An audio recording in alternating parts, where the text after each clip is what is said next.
Hello everyone, welcome back to the RobeTheMatoran channel. If you're new to the channel, welcome to the channel. And today we're doing another LEGO Star Wars review. Today we're looking at set number 75348, Mandalorian Fang Fighter versus TIE Interceptor. That is a long title.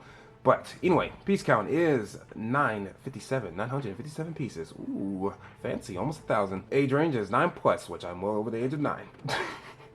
And it comes with 4 glorious minifigs over there, so I would love to get into that. And it comes with literally 2 ships in this set. How crazy is that? And on the side of the box, you have a picture of the Fang Fighter kind of on the side right there, so that's nice as always.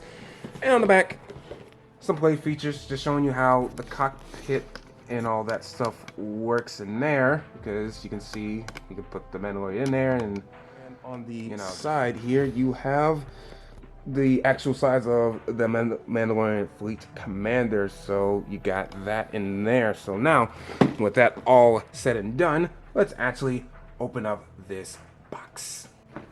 Outside the bag you get a total of 8 bags, 2 instructions, but strangely enough on the instructions you get only on the instructions they show all the number of bags that you'll be using, but on the second one it only has 7, but there's a total of 8 bags. It's super weird. I do not understand that, but that's what they chose to do for some reason, and they don't even do this on any other instructions. I don't get it, so they chose to do it on this one. I don't understand, but regardless of it, you can build this set obviously with this instructions. And here is the Fang Fighter right here. As you can see, it is very nicely detailed. It's, well, I say detailed, but you know, it's more of just really structurally sound. It's really sturdy. It's really good. It's pretty decent model here. It's not my favorite, obviously, out of the 2 that comes in the set. Obviously this one and the Interceptor, so this one is, it's pretty good. I mean, I don't hate it. It's nice. It's just pretty standard. It's just your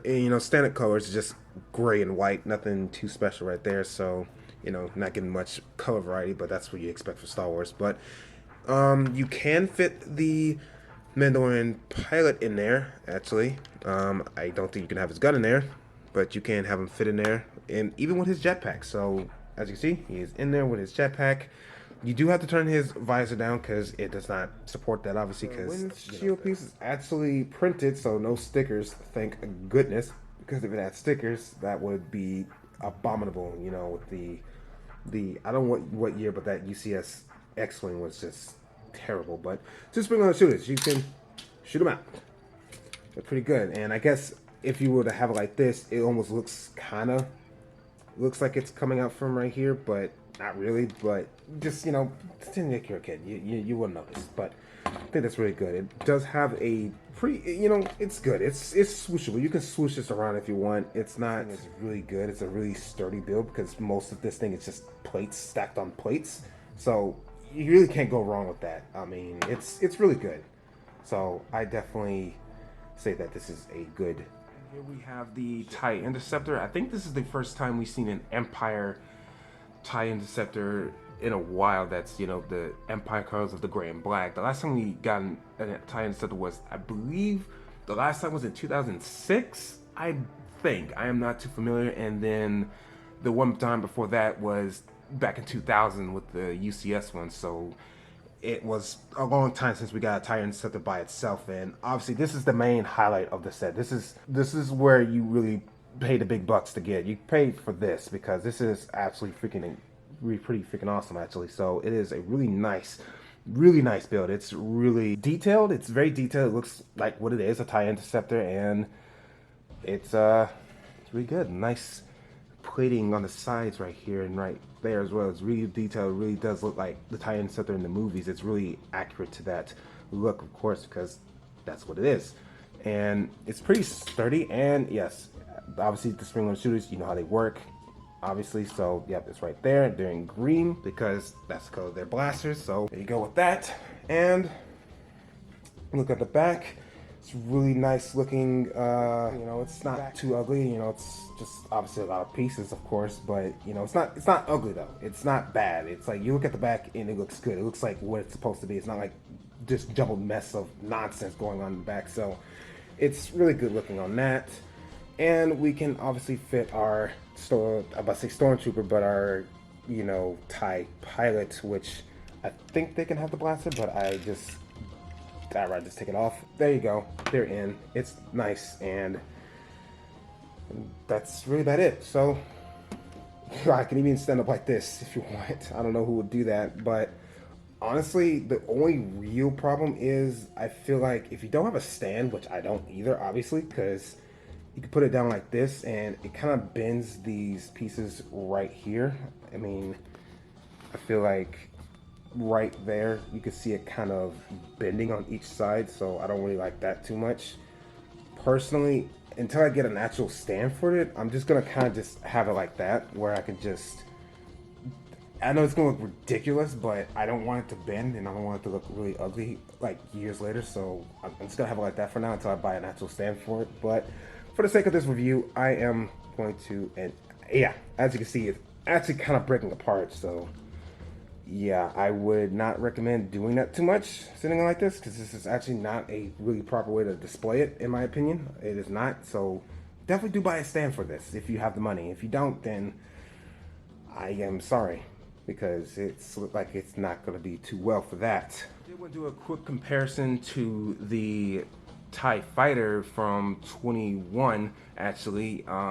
I know a lot of people give this set a lot of flack, but I don't hate it. But I don't think it's a bad set. I think it's still pretty good. It gives off across the look. I know it's miniaturized, but I think it's fine. I mean, hey, if you want to do a review of this set properly, I mean, let me know in the comments. But I think it's good, and seeing it side by side like that, it looks good. They look like a combo. It looks like a good team going on in a frontal assault against the rebels. So I don't hate it. I think it looks really good, actually. So I mean, if you don't have that TIE Fighter, I mean, I think you should get it. And I think it's still in some stores, but okay, probably the least interesting figure of this set, and that is Din Djarin, or just the Mandalorian, if whatever, but Din Djarin here, and he is exactly the same as all the other Beskar armors. I know everyone in the mom has this design already, so you're not getting anything new, except for the dark saber blade, which you do actually get two in this set. It does give you enough pieces and the extra parts to make a second dark saber blade, so that is cool, even though the dark saber blade is completely useless because it's destroyed. Spoiler alert, sorry. It's really been destroyed by Moff Gideon, so this is now kind of useless. But you do get this nice helmet print, which is a combination, obviously, from the UCS, I'm about to say Slave One, Razor Crest, which I do actually happen to have right here to do a comparison. Wow, look at that. So it is obviously a rip from this, and it looks so much better than the original you have, which I also have, just to happen to have right there. So you could see the comparison of, you know, the original one they had for the Beskar armor helmet compared to the UCS version. So it's obviously a lot better. I mean, honestly, I think, you know, if you want a better than John, I mean, obviously you can just bricklink the helmet if you just want that. So I would say get that for that. And obviously in helmet, he has his face. You have his Din Djarin face. This is not the way me taking off his helmet, but I have to show his face. Sorry for the review. But there you go on good old Din Djarin. And the second minifig of this set is the Fleet Commander, the Mandalorian Fleet Commander. I don't remember his name in Season 3 of Mandalorian. I do not know his name, but you know, the main guy that took over Bo-Katan's fleet or whatever. I don't think that's supposed to be him. This is just a random guy, I guess. I mean, you can pretend like it's him, I guess, if you want, but I don't know. But, you know, just regular Mandalorian. He reminds me of the ones back in 2012 with, you know, the blue Mandalorians from Clone Wars with the battle pack. Jeez, I cannot talk. The battle pack. So that's what he kind of reminds me of a lot, actually. So yeah, and he has a lot of nice printing. You know, that's, of course, that's to be expected. It should be, since you're paying $100 for this set. And I like the helmet, and just stand and grab backpack and take off his head. You can see his face. He has a very, you know, very kind of like cocky, smirky kind of look, smiley face, and on the back he has this more just smiley face, which I am not crazy about, but I think this face is better. And he does include a hairpiece, so you will be having a hairpiece with this, which is nice to include, which all Lego sets will include hairpieces for your characters if they have hair. I mean, why not? Why look at the bad guys now? Now we have the TIE Pilot, which is the same one from the earlier set with the TIE Bomber of this year. So it's the same minifig. If you already have that set, you're just getting another one. I mean, good for, I guess you have an army build of TIE fighter pilots. I mean, that's good to have, but it's pretty standard. Just simple printing, simple little leg printing and torso printing, back printing even. It's nice, and a little bit of head, a lot of head printing actually, and pick up the helmet, just standard face, nothing special about that. So I'm not going to spend too much time on. Last and certainly not least, we have the R2E6. I don't know the name of these things because, you know, I don't really keep up with the droid names, but basically it's a regular astromech in black, and I love collecting these. If you know anything about me, and I guess now I'll tell you all, I love collecting the astromech droids because I think they are particularly fun to collect. I think they look so cool, and I just want to have a whole collection of all the colors of the astromech droids. So this is a nice one in my collection now to have a black one because I think it's really nice. Unfortunately, it does not have a back printing. That is still only exclusive to R2-D2 apparently. So that is really disappointing. Quick final thoughts on this.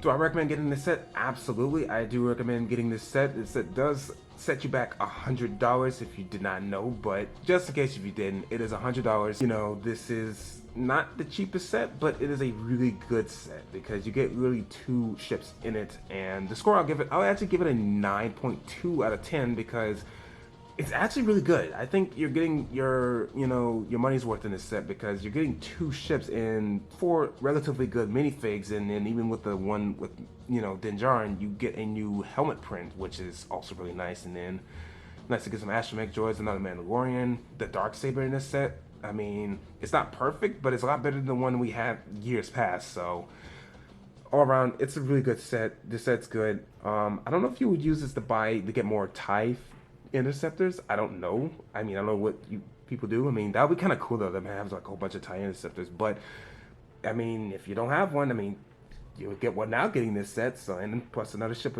additional to it. So those have been my thoughts. Tell me yours down in the comments. Give this video a like. And with that, I will see you all in the next review.